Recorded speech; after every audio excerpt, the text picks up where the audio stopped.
Assalamu alaikum dear students. I am Anjum Shafiq, your biology teacher for grade 10.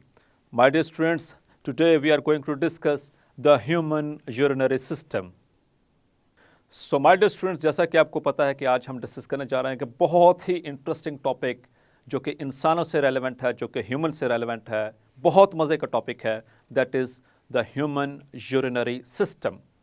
So my dear students, यहाँ पर हम urinary system की बात करें तो रिकॉल करें ज़रा, ये urinary system organ system level की हम बात कर रहे हैं. तो ऑर्गन सिस्टम लेवल के ऊपर आपको याद होगा कि ये एक ऐसा लेवल है हमारे बायोलॉजिकल ऑर्गेनाइजेशन का कि जिसमें it consist of various organs, जो कि हर ऑर्गन अपना अपना फंक्शन परफॉर्म कर रहा है in order to make the collective और related function of that very system. Yes my dear students, so urinary system ये कौन सा लेवल ऑफ स्टडी है? That is an organ system level. याद रखिएगा, ये कॉमन सी बात. अब हम आते हैं टॉपिक की तरफ. तो ह्यूमन यूरिनरी सिस्टम को एक्सक्रीटरी सिस्टम भी कहा जाता है माय डियर स्टूडेंट. हमने शुरू में इंट्रोडक्शन में पढ़ा था, आपको याद होगा, excretion as an example of homeostasis. और एक्सक्रीशन में हमने क्या पढ़ा था? This is a process in which the metabolic waste is removed outside the body और फ्रॉम द बॉडी. यानी कि जिस्म में से मेटाबॉलिक वेस्ट को रिमूव करना, उसको निकाल देना, वो कहलाता है एक्सक्रीशन. EX याद रखें, EX जहां पर भी ये EX है इसका मतलब है out. So my dear students, excretory system के तौर पर अल्लाह ताला ने हमारे अंदर रखा है यूरिनरी सिस्टम को. और मेटाबॉलिक वेस्ट याद है ना माय डियर स्टूडेंट्स आपको? The waste which is produced by the result of metabolism as a product of metabolism. तो मेटाबॉलिज्म के दौरान जो भी कोई वेस्ट बनेगा उसे हम कहेंगे मेटाबॉलिक वेस्ट, और उसको रिमूव करना बॉडी से उसको हम कहेंगे एक्सक्रीशन. और उसको एक्सक्रीट करने के लिए मेजर जो सिस्टम अल्लाह ताला ने रखा हमारे अंदर उसे हम कहते हैं urinary system. Now my dear students, let's have a look on the major organs और primary organs of the urinary system of humans. के हमारे इंसानों के अंदर जो यूरिनरी सिस्टम है उसके कौन कौन से मेजर ऑर्गन्स हैं. So let's have a look. जैसा कि आप देख सकते हैं, there is a pair of kidneys, और किडनीज में से निकल रहे हैं दो छोटी छोटी बारीक ट्यूब्स. इन ट्यूब्स को हम कहते हैं द यूरेटर्स. और ये यूरेटर्स जो हैं, जैसा कि आप देख सकते हैं, ये एंड कर रहे हैं एक बॉल और एक पाउच के अंदर. इस पाउच को हम कह रहे हैं, इस बैग को हम कह रहे हैं द यूरिनरी ब्लैडर. और उसके बाद यहाँ से निकल रहा है एक पाइप, एक और डक्ट निकल रही है जिसको हम कहते हैं urethra. So my dear students, these are the major organs of human urinary system. So a pair of kidneys, a pair of ureters, one urinary bladder and one urethra. आइए अब हम इसके थोड़े से फंक्शंस की तरफ बात करें.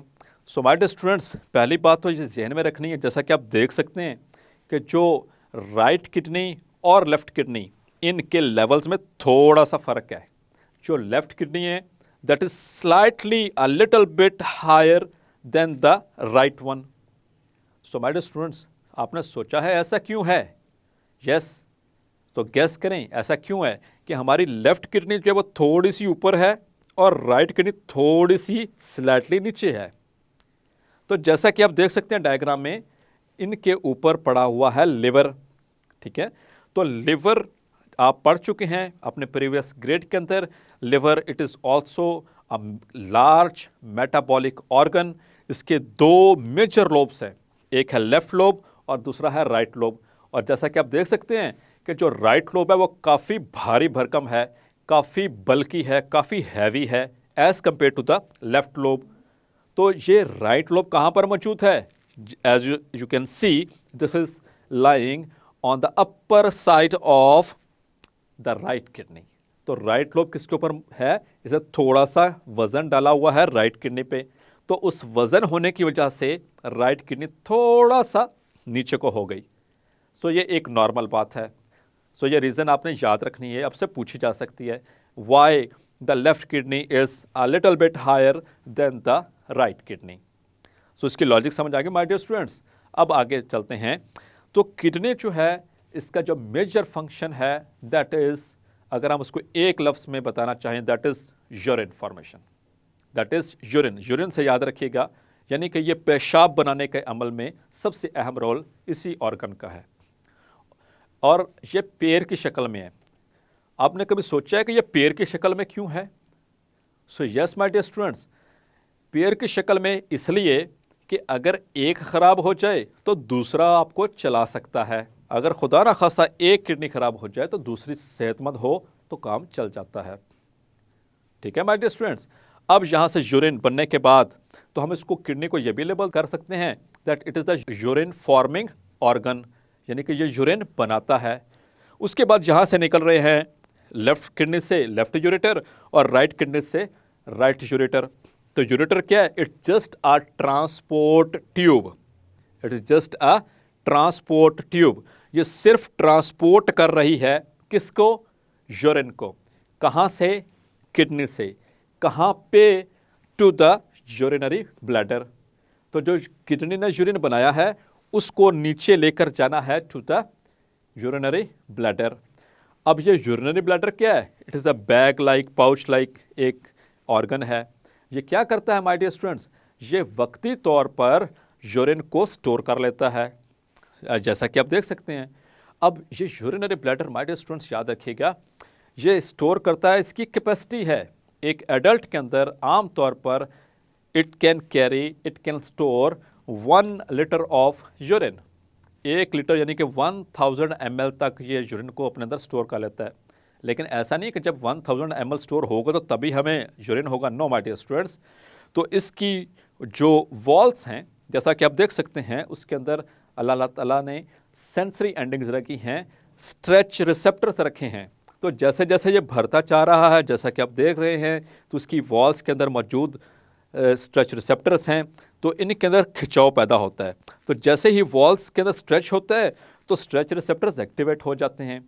और ये कब एक्टिवेट होंगे? जब हमारा यूरिनरी ब्लैडर हाफ फिल हो, यानी जैसे ही 500 ml के करीब करीब यूरिन इसमें जमा हो जाता है, इसके पानी जमा होने की वजह से इसकी वॉल्स स्ट्रेच करती हैं और साथ ही जो स्ट्रेच रिसेप्टर्स हैं उनको कहते भी इसलिए हैं कि जब स्ट्रेच कहते हैं खिंचाव को, जब खिंचाव पैदा होता है तो वो मैसेज सेंड करते हैं नर्व इम्पल्स के जरिए टू द कोऑर्डिनेटर्स। वो फिर वापस इम्पल्स भेजते हैं through the motor neuron to the urinary bladder और फिर हमें अर्ज फील होती है, हमें हाजत होती है कि हम पेशाब कर सकें और वी नीड टू यूरिनेट। फिर हम क्या करते हैं? उसको रोकते हैं और then we move towards the toilet और वहाँ पर जाकर वॉइड करते हैं। तो वॉइड कैसे करना है, उसको बॉडी से रिमूव कैसे करना है, उसके लिए भी एक डक्ट है, एक नाली है जिसको हम कहते हैं यूरेथ्रा। अब माय डियर स्टूडेंट्स, यूरेथ्रा को हम लेबल दे सकते हैं, it is the urine voiding duct, यानी यूरिन को जिस्म से खारिज करने के लिए, वॉइड करने के लिए ये नाली है जो कि इसको रिमूव कर रही है। लेकिन माय डियर स्टूडेंट, यहाँ पर एक चीज़ आपने नोट की कि यूरिनरी ब्लैडर और यूरेथ्रा के दरमियान एक छोटा सा मसल नज़र आ रहा होगा, गोल गोल सा, इसे कहते हैं स्फिंक्टर मसल। ये स्फिंक्टर है और स्फिंक्टर आपने पढ़े हुए हैं my dear students, they are muscular rings जो कि किसी भी चीज़ की ओपनिंग या क्लोजिंग को कंट्रोल करते हैं। अब चलते हैं इसके अगले पार्ट की तरफ। अब आते हैं किडनी के ऊपर। सो माय डियर स्टूडेंट्स, चलते हैं किडनी की डायमेंशंस को ज़रा स्टडी करें, इसके स्ट्रक्चर को स्टडी करें। जैसा कि आप देख सकते हैं, इंतहाई खूबसूरत ये बीन शेप्ड है। बीन समझते हैं, आपने लोबिया देखा होगा, बीन जिसे कहते हैं, जैसे कि आप देख सकते हैं एग्जैक्टली इसी शेप की हमारी किडनीज हैं, इसलिए बीन शेप्ड किडनीज हैं। ठीक है, तो बीन से रिजेंपल करती हैं, लोबिया से रिजेंपल करती हैं, जो वाइट सफ़ेद लोबिया होता है उससे रिजेंपल करती हैं। ठीक है, अगर आप बाहर से देखें तो ये इसकी ऊपर वाली सरफेस डार्क है। अगर हम इसको काट कर देखें अंदर से तो इसकी 2 लेयर्स नज़र आएंगी। ऊपर वाली लेयर कहलाती है रीनल कॉर्टेक्स, जबकि इसके अंदर डीप लेयर जो है वो कहलाती है रीनल मेडल्ला। जो रीनल कॉर्टेक्स है that is dark red in colour, जबकि renal medulla that is pale red in colour. अब माय डियर स्टूडेंट्स, थोड़ी सी इसकी देख लेते हैं लेंथ, इसकी वेड्थ और इसकी हाइट को। सो अगर हम लेंथ की बात करें तो माय डियर स्टूडेंट्स, किडनी की जो एक एडल्ट के अंदर किडनी की जो लेंथ होती है that is approximately 10 centimetre. So an adult kidney is 10 centimetre long, 5 centimetre wide यानी कि उसकी चौड़ाई, और अगर उसकी लेयर्स थिकनेस की बात करें दैट इज़ अप्रॉक्सीमेटली 4 सेंटीमीटर. तो ये डायमेंशन याद रखिएगा, 10 centimetre length, 5 centimetre width and 4 centimetre thickness. अब आगे चलते हैं इसके वेट की तरफ. अगर हम वेट की बात करें सो दैट इज़ अप्रॉक्सीमेटली, एक एडल्ट की जो किडनी होती है दैट इज़ अप्रॉक्सीमेटली 120 ग्राम्स बस. ठीक है, सो 120, ये एमसीक्यू उसके लिए भी आपने याद रखना है माय डियर स्टूडेंट्स. ठीक है, कि इसका वेट, इसकी लेंथ, इसकी विड्थ और इसकी थिकनेस, ये एमसीक्यू उसके अतबार से काफ़ी इंपॉर्टेंट है. आइए अब आगे चलते हैं इसके मज़ीद स्ट्रक्चर की तरफ. तो जैसा कि आप देख सकते हैं रीनल मेडल्ला के अंदर वो आपको छोटे छोटे ऐसे कोन्स नज़र आ रही हैं, कुछ कोन शेप स्ट्रक्चर नज़र आ रहे हैं. ये कोन शेप स्ट्रक्चर्स जो कि रिजेंबल करते हैं पायरामिड से. पायरामिड से याद आया आपको, इनका नाम पायरामिड इसलिए रखा गया, ये वो अहराम मिस्र, यस, वो जो उनसे पायरामिड्स हैं, इजिप्शियन पायरामिड्स, ये उनकी बात हो रही है माय डियर स्टूडेंट्स. तो ये उनसे रिजेंबल करते हैं, उसी तरह से त्रिकोण है ये. तो इन पायरामिड्स को हम कहते हैं रिनल पायरामिड्स. तो माय डियर स्टूडेंट्स ये कहाँ पर मौजूद हैं? क्या ये कॉर्टेक्स में है कि मेडल्ला में? Yes, they are present in the renal medulla and they are more than 1, 2, 3, approximately 5, 6, 7 depending, ये वेरी करता है इनका number according to the age and according to the इनका size. Next my dear students, थोड़ा सा मजीद इसको enhance करके देखें तो मेडल्ला के नीचे आपको छोटी सी ट्यूब नज़र आ रही है. हर रिनल पिरामिड के नीचे आपको एक छोटी सी ट्यूब नज़र आ रही है, इसे कहते हैं कैलेक्स. ठीक है, इसे क्या कहते हैं? कैलेक्स. ये छोटी है इस वजह से इसे कहते हैं माइनर कैलेक्स. ये बहुत सारे माइनर कैलेक्स कहाँ पर खुल रहे हैं? इनटू मेजर कैलेक्स, जो कि 2 से 3 हो सकते हैं. और मेजर कैलेक्स कहाँ पर खुल रहा है? एक वाइड पोर्शन के अंदर, एक फनल शेप्ड पोर्शन के अंदर, जिसे हम कहते हैं renal pelvis. So my dear students, ये रिनल पेल्विस बेसिकली यूरेटर का वो ही वाइड पार्ट है जहाँ से यूरेटर किडनी को लीव कर रहा है, ये वो हिस्सा है. अब देखें माय डियर स्टूडेंट्स, इसकी थोड़ी सी लोकेशन की भी बात कर लें किडनीज की. तो किडनीज हमारे आगे वाले साइड पे नहीं है, ये हमारे एंटीरियर एब्डोमेन में नहीं होती, बल्कि ये मौजूद होती हैं हमारे पोस्टीरियर एब्डोमिनल वॉल के अंदर. जैसा कि आप देख सकते हैं ये हमारे एब्डोमेन के पिछले हिस्से में मौजूद हैं. इसलिए जब भी कभी आपको खुदा न खास्ता किडनी का पेन हो तो वो पीछे फील होता है, पेट के आगे आमतौर पर नहीं होता, क्योंकि ये पीछे हैं. और आपको याद होगा कि हमने रिब्स में बात की थी, आगे चलकर एक दो फिर इसकी बात होगी कि आखिरी 2 पेयर रिब्स के वो इन किडनीज को सपोर्ट भी करते हैं, मतलब कि इनको प्रोटेक्ट भी कर रहे होते हैं. Now my dear students, as you can see, उसके मज़ीद जैसे ये यूरेटर नीचे की तरफ आ रहा है, ये इसका डायमीटर ज़्यादा है, और उसके नीचे जैसे जैसे जाएगा ये डायमीटर कम होता चला जाता है. तो अब अगर इसको मज़ीद थोड़ा सा और एनहांस करके देखें, थोड़ा सा और गौर करके देखें माय डियर स्टूडेंट्स, तो पता चलेगा कि इनके अंदर कॉर्टेक्स के अंदर भी और मेडल्ला के अंदर जो पिरामिड्स हैं इनके अंदर छोटे छोटे छोटे छोटे कुछ स्ट्रक्चर पड़े हुए हैं. यस माय डियर स्टूडेंट्स, आपने गेस कर लिया, these are the nephrons. Yes my dear students, nephrons, ये बहुत सारे नेफ्रॉन्स पड़े हुए हैं, तकरीबन 10 लाख के करीब, 1 मिलियन के करीब एक किडनी के अंदर नेफ्रॉन्स हो सकते हैं, एक एडल्ट किडनी के अंदर. और नेफ्रॉन है क्या? This is the structural and functional unit of the human kidney. Actually ये वो छोटे छोटे यूनिट्स हैं, जैसे हमने रेस्पिरेटरी सिस्टम में पढ़ा था ना कि रेस्पिरेटरी सिस्टम का स्ट्रक्चरल और फंक्शनल यूनिट क्या था? एल्वेलाई. इसी तरह से हमारे किडनी का स्ट्रक्चरल और फंक्शनल यूनिट जो है दैट इज़ नेफ्रॉन. तो असल काम इसका है, इसी ने यूरिन फॉर्मेशन करनी है. आने वाले लेक्चर्स में हम इसको मज़ीद डिटेल के साथ डिस्कस करेंगे, इसके स्ट्रक्चर को भी डिस्कस करेंगे और इसकी फंक्शनिंग कैसे, यूरिन कैसे बनाता है ये nephron. So my dear student, जैसा कि आप देख सकते हैं कुछ नेफ्रॉन कॉर्टेक्स में मौजूद हैं और कुछ नेफ्रॉन्स नीचे मेडल्ला के अंदर मौजूद हैं. जो नेफ्रॉन कॉर्टेक्स के अंदर होते हैं उन्हें कहा जाता है कॉर्टिकल नेफ्रॉन्स, और जो नेफ्रॉन्स कॉर्टेक्स और मेडल्ला के दरमियान पे मौजूद हैं, इनका कुछ हिस्सा कॉर्टेक्स में है और कुछ हिस्सा इनका मेडल्ला के अंदर है, रीनल मेडल्ला के अंदर, इनको कहा जाता है juxta medullary nephrons. juxtamedullary nephrons, इनका रोल आगे चल के हम डिस्कस करेंगे इंशाल्लाह। और इसके अलावा माय डियर स्टूडेंट्स, अब देखिएगा कि किडनी पोजीशन किस तरह से है। तो जैसा कि आप देख सकते हैं, ये दरमियान में मौजूद है वर्टिब्रा, हमारी बैकबोन, हमारे रीढ़ की हड्डी, और किडनीज ने इस तरह से उनको फेस किया हुआ है। इस तरह से कनकेव जो सरफेस है या कनकेव साइड है किडनीज की, वो वर्टिब्रा की तरफ फेस कर रही है। माय डियर स्टूडेंट्स, कनकेव समझते हैं आप कि कनकेव का मतलब ऐसी सरफेस जो अंदर की तरफ धसी हुई हो, और कन्वेक्स किसे कहते हैं, जो बाहर की तरफ निकले हुए हो।